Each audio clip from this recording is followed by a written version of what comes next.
Le délai avant d'entrer en zone qui a surpris les coéquipiers d'Andersons. Et ce rebond contre la bande qui donne l'ouverture du score, le sourire sur le visage de Keijo Weibel. Oh mais quelle réussite surprenante pour les Edmonton. En tout cas c'est un week-end spécial but gag. Avec celui de Lugano hier, on revoit ce puck long de la bande. Ah, c'est vraiment un rebond là sur la bande jaune en bas. Qui remet ce puck au centre. Karunen qui a anticipé. Untersander. Frappelon. Qui prend de la vitesse. Frappelon au centre. Le poteau. Et c'est l'égalisation pour le CP Berne. Réussite de Tristan Chervet. Vous voyez, hein, vraiment. Il remercie Praplon pour son offrande. Et c'est un partout dans ce derby. Après un peu moins de 8 minutes de jeu, 7 minutes 53 pour être précise. Et le 12e but pour Tristan Chervet. Et la passe magnifique de Praplon. Tout le monde est attiré au centre de l'image. Celui qui était cherché, Chervet remet au centre. Ah, il met encore la cage est vide, le plongeon. Et ça finit au fond. Ça finit au fond, pardon, et c'est 2-0. 2-1 pour le CP Berne. Et le doublé pour Tristan Chervet. Son 13e but de la saison, vous le voyez. Il avait déjà marqué un doublé.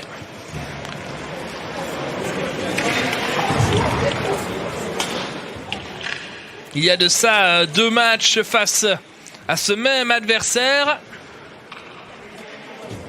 Ah, il se fait plaisir. On revoit déjà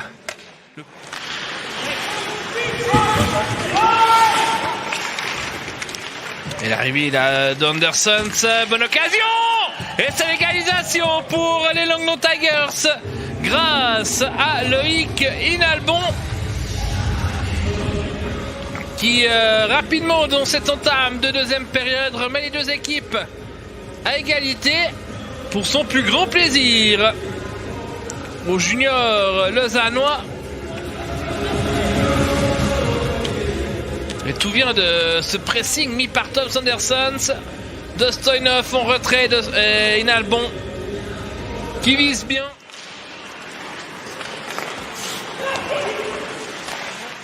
Attention à une bonne occasion, c'est Flavio Schmutz qui donne l'avantage aux Langnau Tigers.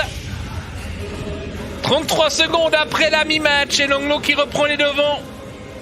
Et voyez hein, le sourire de Julian Schmutz et Flavio Schmutz, aucun lien de parenté entre les deux. Julian pour Flavio. Et le tir du poignet. Karunen battu pour la 3e fois ce soir.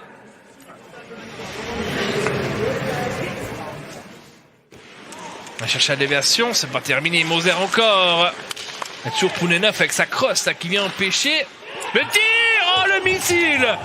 Le missile du CP Berne qui égalise à 21 secondes du terme du deuxième tiers. Et le voici l'auteur de cette réussite, Ramon Untersander. Le défenseur bernois, mais quel tir de Untersander, on le revoit. Ah, il y avait du monde hein, devant Pounenov.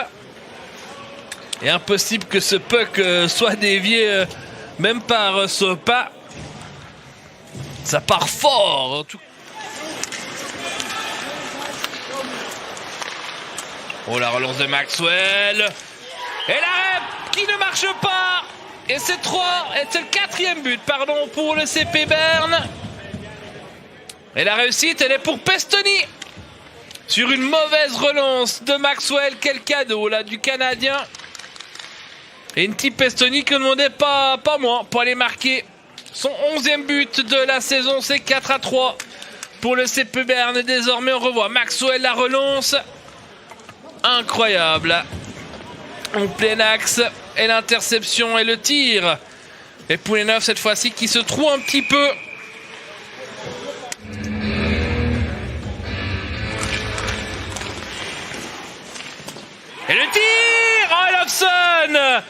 qui met une deuxième longueur d'avance pour le CP Berne.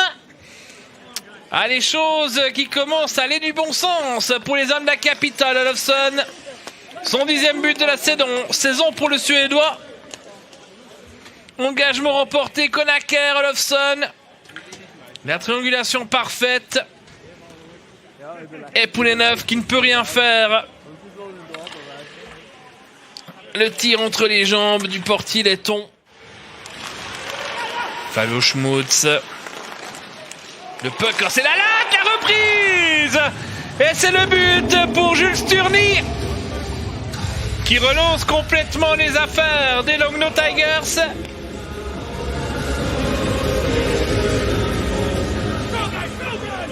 Ah, vous l'entendez, un go guys, go guys. On a vu ce puck heurter la latte, il me semble, de Karunen, c'est bien ça.